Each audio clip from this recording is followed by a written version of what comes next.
The International Energy Agency released its net zero by 2050 yesterday, and it was really quite a remarkable document and provoked a lot of conversation and a lot of optimism that things are going to change on the energy and climate front very quickly. But in the cold light of the next day, it needs to be said that change takes place a little more slowly than some of us hope for.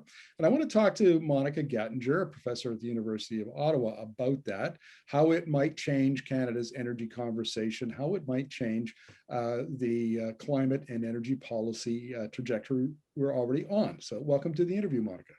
Thanks, Markham. Now, the federal government had a fairly robust climate policy heading into mid-December last year. It did a major update. Many environmentalists said at that time, hey, we now have the policy we need to get to net zero by 2050. Therefore, really, what changes for Canada after yesterday's IEA report? Interesting point. I think, the IEA report to me is important for a number of reasons. I think on the first point, it's really a wake-up call about the pace and extent and scope of change that's going to be required if we're serious globally about net zero by 2050. I think the other thing that's really important about this report is that it was published by the IEA. Right, so this is the energy agency of record that is so well known for its work in the energy space, really deep understanding of energy systems, and it's brought together its modeling, across a number of its different reports to pull this together. So I think that's really important because it's got a lot of credibility in the international milieu. And, that said, there's a lot of things in that report where the stars would really need to align politically, technologically, socially, investment, innovation, and the like, where I think it's really important to bear in mind, this is one possible pathway that would really require a lot of things to align to make it happen, which underscores yet again the pace and scale of change that we're talking about here when it comes to 2050. I think it's fair to say when it comes to energy and climate policy that it's very difficult in Canada for the federal government to lead because we're such a decentralized federation. I mean, the provinces are responsible for much of many of the jurisdictions required to implement that policy. So let me run this past you. If the Biden administration continues on the direction it's going, which is a fairly radical departure from the Trump government, the Trump administration, does that mean that Canada might actually be caught in the U.S. draft, and speed up as a result of, responding to what's going on in the U.S. economy and on the policy front? Well, I think what happens in the U.S. matters tremendously, right? I mean, we were out of step with the Trump administration, much more active on climate, certainly, than the Trump administration was. I think the coming into power of the Biden administration is actually a very positive step in terms of greater alignment when it comes to climate ambition around Paris, around meeting and exceeding Paris targets, around net zero by 2050. That said, both governments are operating in federal systems. Both governments at the federal level, of course, we're two of the largest oil and gas producers. The United States is the largest oil and gas producer in the world. So, we're not the only ones here in Canada. They're going to be facing some of these challenges on the federalism front and also on the, how do you as a large oil and gas producer thread that needle moving forward to 2050. That said, though, Markham, in terms of, will we fall behind? I think there are a number of areas where Canada is ahead, right? We have a price on carbon that applies across the country. That does not exist in the United States. We have a plan since last fall that I think is really quite ambitious, has a lot of pretty substantial measures included in it. So I think, from that perspective, the federal government's on fairly solid footing. Let me refine that question a little bit, Monica, because the thing that stuck out for me more than anything else in President Biden's climate plan was where he said, China is ahead of us on clean energy and clean technology. And by 2030, my administration is going to put America in the driver's seat. We're going to be number one ahead of China. And that's a big change. And what that means is all investment of, hundreds of billions of dollars, trillions of dollars in industries like EV manufacturing and battery manufacturing and grid modernization and stuff. And it's that kind of economic draft that Canada can get into, where it actually encourages investments in clean energy and clean technology in Canada in order to serve the U.S. market as well as the Canadian market. Oh yeah, no, and there I think you're right, Markham. And one of the things that I found really interesting about the IEA report is the two key messages around 2030 and around 2050, right? So the big message around 2030 is, this coming decade is extremely important, and we need to deploy all of the technologies that we have to lower emissions as rapidly and as broadly as possible. Energy efficiency also being extremely important in the decade ahead. But then that 2030 to 2050, it's about planning now for what are the technologies that maybe at this stage are at the prototype or the demonstration phase that really need to get to the deployment phase. And the ramping up globally of annual investment from the current sort of $1 trillion US that it stands at to about annually $5 trillion US. So it really underscores the quantity of investment that's going to be needed to make this happen. And of course that comes from multiple sources, not just governments. Now let's talk about government in Ottawa, because that's where you're based. You're plugged into some of that network there. Is there the leadership we need, not just in the PMO, not in the Prime Minister's office, but is there the leadership we need in the industry, in government circles and so on, to get us to where we need to go?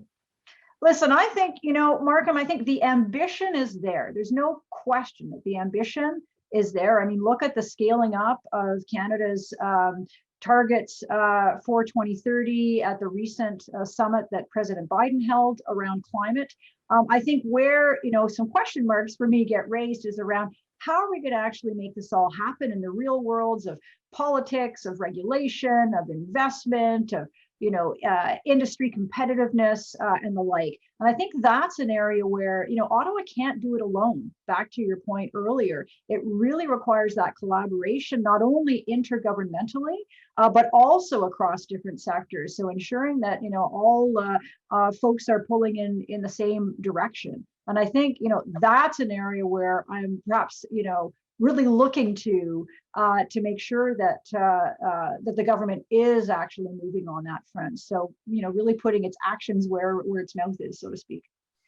Well, let's talk about the elephant in the room to wrap up our conversation, Monica, because it's Alberta and the oil and gas industry. I mean, that's the big source of oil and gas is 26% of national GHG emissions. Oil sands alone is 10 or 11%.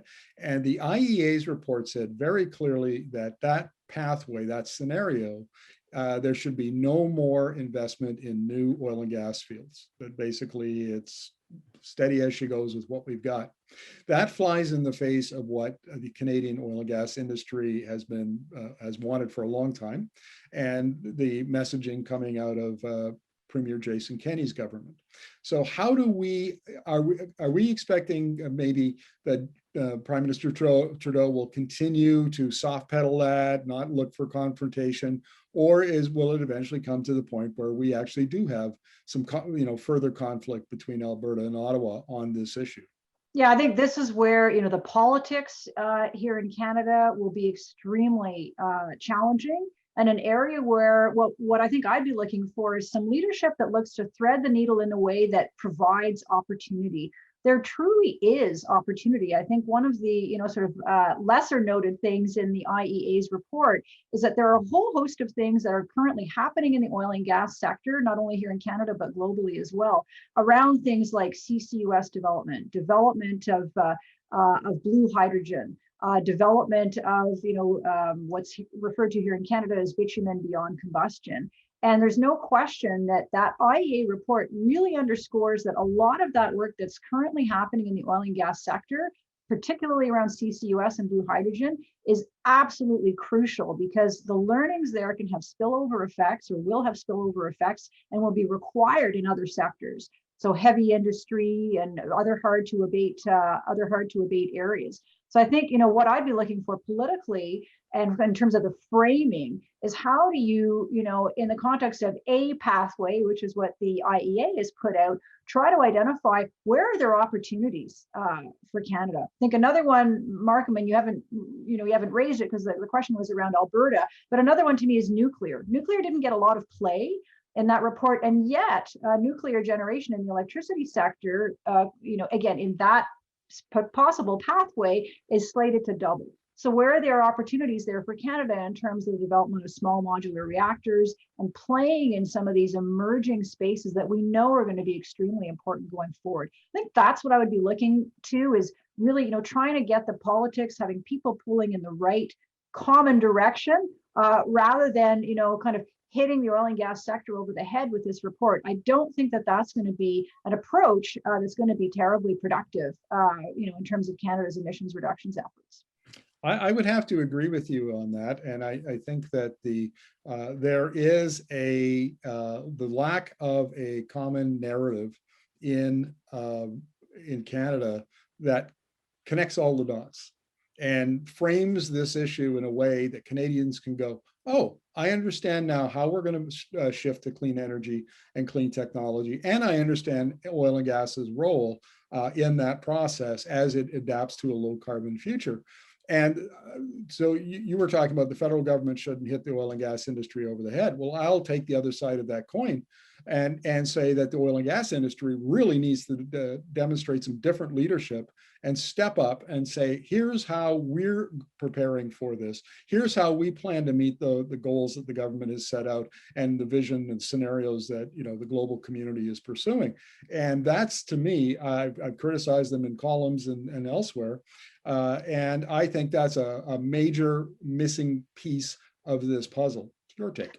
Oh, I would agree with that entirely. And there are companies, again, not all companies, it's a very diverse sector, as you well know, but there are companies who get it and who are working in these spaces already, and who actually, again, I've had a few conversations that I found very heartening with folks in the space subsequent to the release of that report that, underscore, and highlight, this is an opportunity for the oil and gas sector to show what it is doing when it comes to transforming operations on the road to net zero. So there's an opportunity here to bring forward some of the work, the good work that is being done. But again, to your point, this is not a homogeneous sector, but it's an opportunity to bring out some of the positive efforts.